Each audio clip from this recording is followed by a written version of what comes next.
Hello everyone, welcome to our session on financial aid and scholarships. Today we will be discussing the financial aid process. I am assuming most of you have already completed your financial aid application. However, if you haven't, the application period ends on June 30th of the following year. Unfortunately, this only applies to FAFSA applicants. The deadline for CATA applicants was March 2nd of this year. The application period for both the FAFSA and CADA opens up October 1st. However, for the best awards, please file by March 2nd at the absolute latest. 30% of financial aid applicants are selected for a process called verification. Don't be alarmed if you've been selected for this process. We simply need to verify that the information you entered is accurate. If not, we'll help you correct your application to make sure your award is accurate. Please be sure to check your Cougar email as well as your My CSUSM for all communications from financial aid and scholarships. This is where you will receive information regarding verification, outstanding documents, and financial aid disbursements. There are different types of aid that a financial aid applicant may be eligible for. For example, grants, scholarships, and loans. I will discuss some of these in further detail shortly. There are different types of aid that a financial aid applicant may be eligible for. For example, there are federal, state, or institutional grants, CSUSM scholarships or private scholarships, and federal or private loans. For more information, please visit our website at csusm.edu/finaid. Here at Cal State San Marcos, we have one application for all of our scholarship opportunities. These are helpful scholarship search engines that we refer students to. Just a reminder, never pay or disclose your Social Security number on a scholarship application. All student loans are borrowed funds that you must repay with interest, but federal student loans usually offer lower interest rates and have more flexible repayment terms and options than private student loans. For example, there are two different types of federal student loans, a subsidized loan and an unsubsidized loan. Subsidized means that the loan is interest-free while you are attending the university at least half-time, and repayment does not begin until 6 months after you graduate or fall below half-time. Just wanted to reiterate a couple of things. The application process for Cal State San Marcos for financial aid is only the FAFSA or the California Dream Act application. And if you're interested in applying for scholarships, please do so. All of the applications are open right now. And the earlier you apply, the sooner you'll get your award. We're actually going to begin in early December, sending award notifications. So some of the limited fund grants that are available, it is first come, first serve. So we would love to see your FAFSA or California Dream Act application as soon as possible. Yes, all of those websites are linked on the CSUSM Financial Aid Scholarship page, and we'll drop the address here. A few tidbits about scholarship applications. So we strongly encourage you to apply, and it may sound a little bit odd, but you write an essay about yourself and why someone should invest in you, and you can take that essay and tailor it to multiple scholarships. So if you spend a couple hours writing your essay, having a friend or a trusted colleague or family member review your material, and then tailor it to as many opportunities as you can apply for, there are funds available. So strongly encourage. The only thing you need to do to have your FAFSA or California Dream Act application sent to Cal State San Marcos is to put our school code on the application. And that is also on the main page of the financial aid website. CSUSM does not offer loans that are CSUSM based. We participate in the Federal Direct Student Loan Program. And if you are interested in topping up with another loan, you can research private educational bank loans. So the week before classes, financial aid applies your awards to your student account.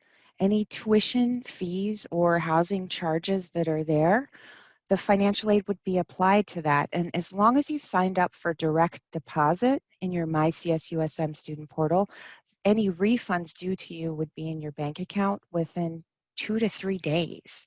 If you haven't signed up for direct deposit, then it takes about 14 days for the check to go through the mail, sometimes longer. The student is applying for financial aid, but they're using their parents' tax information to create a picture of the family's ability to pay right now. Annually, on October 1st, you'll need to redo your application. So the FAFSA process, you can complete it. You can download the federal application from the App Store on your phone, and you can set up your account there, and then you're just completing the FAFSA very quickly. It's not as cumbersome as it used to be when it was paper. It's more set up like a TurboTax, where they're prompting you to fill in the questions. Just re-enter the FAFSA or your California DREAM Act application, and you can add us. It's a correction. Cal State San Marcos has a relatively small federal work-study program. We receive a small allocation of funding from the government. So we pay approximately 120 students with federal work-study funds.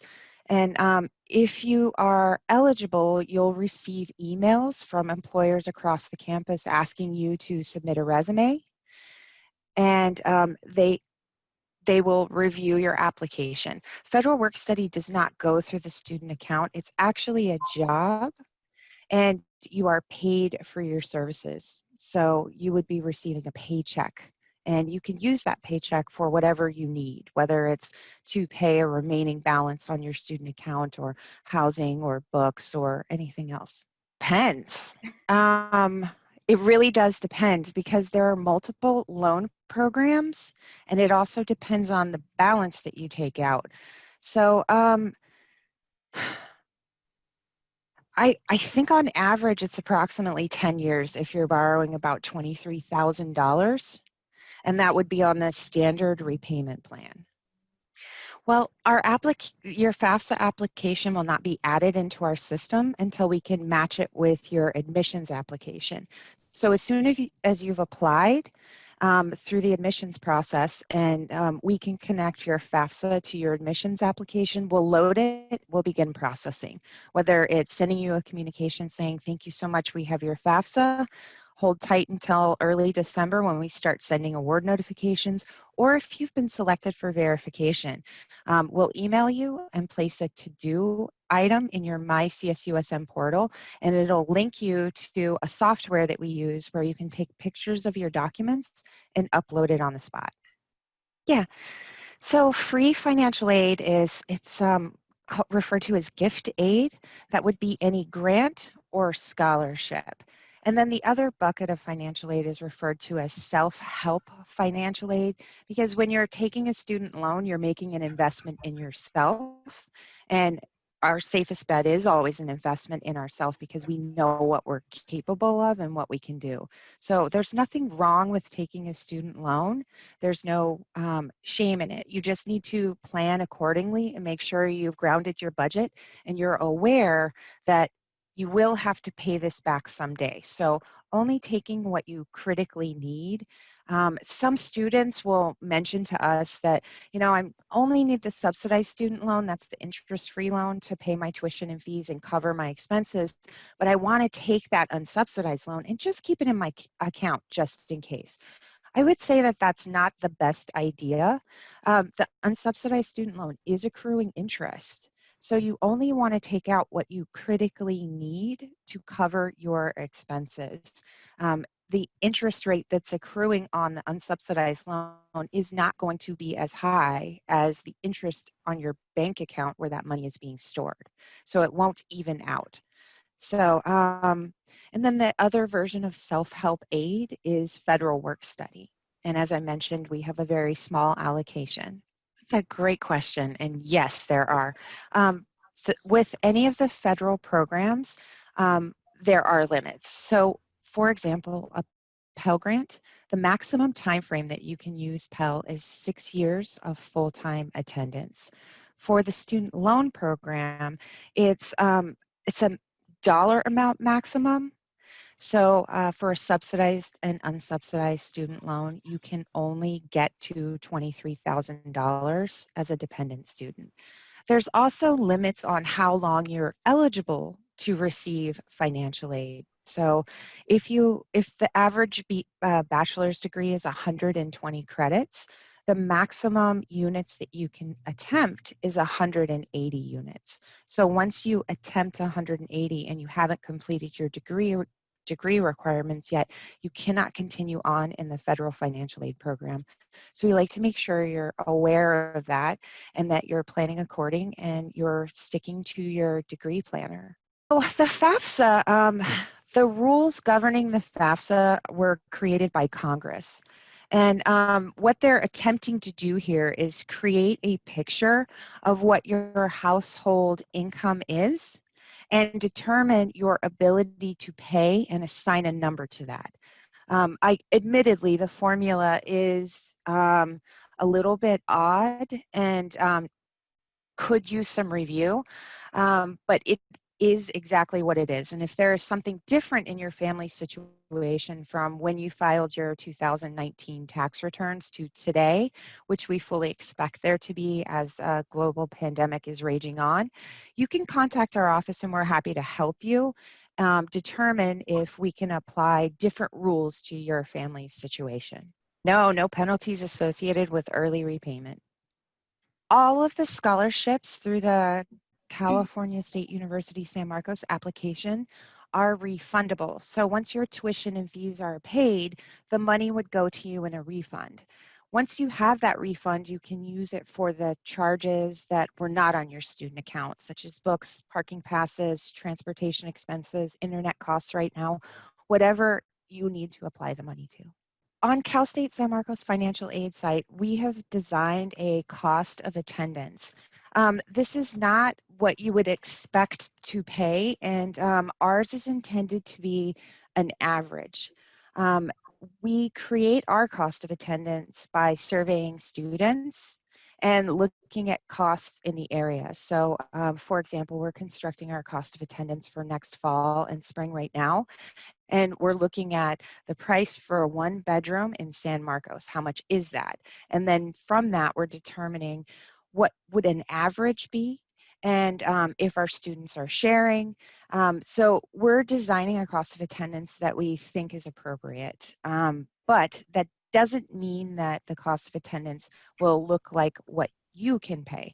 So when you construct your budget, highly recommend taking a look at our cost estimates and determining, and I think you'll have to do a little bit of research on how much you think your books would be. If you're planning to live at home, we have a cost for room and board, but that doesn't mean that that mirrors yours. So when you're thinking about building your own personal budget, the things to consider are tuition and fees, room and board, transportation costs to the university, miscellaneous expenses, and books. Thank you. And I know just for everybody on the event today, that our faculty do work to try to get those books at lower cost or free, sometimes uploading them, sometimes using articles in your Moodle, which is the electronic learning system. So there's tons of opportunities and things that our faculty do to try to reduce those textbook costs. So the maximum financial aid that you can receive for the year cannot exceed the cost of attendance that we have constructed. So that's part of the federal financial aid regulations. So we try to, it's one of the reasons why when we're constructing our cost of attendance, we work really hard to make sure that we've got the costs as close to what they actually are. So the financial aid cannot exceed that. But yes, you can combine all types of financial aid, and we are always very happy when we see that students have gone out and got as many scholarships as possible. Absolutely, apply for financial aid. And if it's a low GPA from your high school career, then it wouldn't be applicable here. But you do need to maintain your GPA once you are a student at Cal State San Marcos. To continue receiving financial aid, you need to have a 2.0 GPA or higher. And you need to complete at least 2/3 of the classes that you sign up for, or you go on financial aid warning, and that gives you 1 semester to correct what is missing and bring your GPA back above a 2.0 and fix the percentages of your completion rate. Before, if you don't, then you lose financial aid eligibility. However, you can always apply for an appeal if you have extenuating circumstances. Okay, can everybody see that all right? Yes. Okay, perfect. So the tuition and fees, the tuition is $5,742 and the campus fees are $1,970. So a few moments ago when we were talking about the cost of attendance, it's probably better to see a visual of it because this is how we've constructed it. The only direct costs that you need to pay are the tuition and fees. Everything else is based on your choices. So if a parent has multiple students at Cal State San Marcos or at a separate university, it's a unique FAFSA application for each student, and the parent would be applying for Parent Plus loans for each of those students. The best resource is actually our scholarship page, and on the links that we included on the earlier slide, they're all here. These are search engines that you can use, like Big Future by the College Board, FastWeb, Good Call. You're actually creating a profile, and based on how you build your profile, the scholarship search engine is looking for scholarship opportunities that match you. There's 2 ways. You can call in and we'll ask you to send an email to FinAid on our contacts page. We have our email address. Email in with the student ID and say that you've had a change in income. And we're going to reply back with a template that we're asking you to fill out so we know your financial impacts, and then we can start the appeal process. I think you should, because if your situation changes, you want to make sure that you're as nimble as humanly possible. So if you're considering us, go ahead and send us your financial aid application. It won't hurt anything. And who knows, the other universities that you're looking at, what if you have a better financial aid package with us instead of them? Then cost is one of the things that would drive a decision. It doesn't necessarily impact your financial aid as long as you are successfully completing your courses and you finish your program in 180 credits, programs within 180 credits, because the limits on financial aid. So the way the FAFSA and the California DREAM Act application are constructed, they're looking at more than just your adjusted gross income from your taxes. They're looking at the number in house, the state you reside in. There's quite a few elements that go into the formula. The end result of the FAFSA is your expected family contribution number. That isn't the amount of money that you are expected to pay. That's just the result of the calculations. And those calculations, again, were constructed by Congress, so it's regulated. Once we have that number, that's how we determine your eligibility for grants and student loans and work study. If they're coming next fall, it's right now. Please fill out your FAFSA as soon as possible, and you can start sending it to all of the campuses that you're interested in. EFC is not a direct payment. You don't have to pay the expected family contribution. That's the formula that we use to determine your eligibility. But again, if your situation has significantly changed from your 2019 tax returns, you should definitely email the financial aid office and we can help you through the next steps. We want to make sure that your award amount is correct. Oh yes, there's quite a few all over campus in all kinds of areas. The handshake on our, is Career Center coming later? Yes. Okay, it perfect. goes Yeah, through they'll go every into day. that. For AB 540, you're certifying that on the admissions side of the house, and that is definitely connected to the California DREAM Act application. So those two elements need to be in sync in order for us to award DREAM funding. If you're a FAFSA student, you're just completing the FAFSA. And again, it's best to have it done early, even if you're planning on delaying.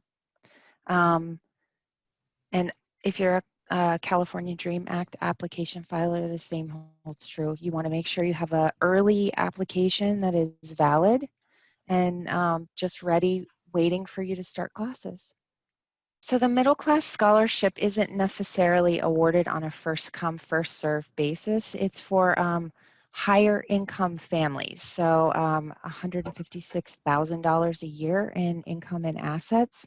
And you would be considered by creating a user ID account with the California Student Aid Commission. And that's the same for Cal Grant. You just create your profile with the Student Aid Commission, and then they evaluate your eligibility. When they've determined who is eligible for either Cal Grant or middle class scholarship, then they notify the schools that are listed on the FAFSA. You just put the income information that was earned on the FAFSA application. That's one of the questions. Will you file a tax return? And you can say no. Thank you so much, Julie, for joining me. Absolutely. That was great. Thank you for having me.